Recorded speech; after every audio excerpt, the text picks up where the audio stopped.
কোমরে ব্যথার ক্ষেত্রে অনেক সময় দেখা যায় অপারেশন হয়তো হলো, কিন্তু তারপরেও ব্যথা সারছে না। মানে এটা কি অপারেশনটা ভুল হয়েছে, নাকি রোগীর কোনো সমস্যা? এই ব্যথা সারছে না, তখন কি করণীয়?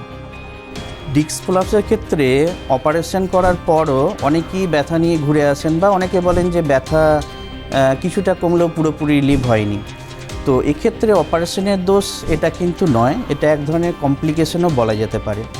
কারণ ধরুন অনেকগুলো লেভেল আছে, তো হয়তো অপারেশন একটা লেভেলে কি দুটো লেভেলে করা হয়েছে, তো সেই দুটো লেভেল কিন্তু ফিক্সড করে দেওয়া হলো।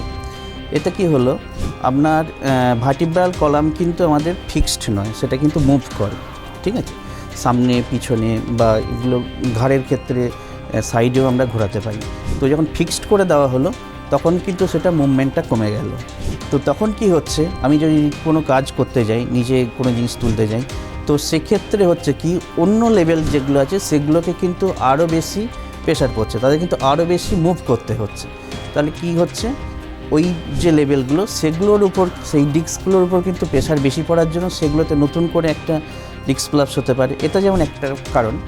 এবং সেকেন্ড কারণ হচ্ছে যে সার্জারির জন্য আমরা তো কেটে অপারেশন করছি, তো সেখানে ফাইব্রাস টিস্যু যেগুলো, সেগুলো অনেক সময় অ্যাধেশন করে, যে নার্ভগুলো নামছে, সেখানে অপারেশনের পর দেখা যায় অ্যাধেশনের জন্য সেই নার্ভগুলো এন্ট্রাপ হয়ে যায়, নার্ভগুলোকে কম্প্রেসড করে।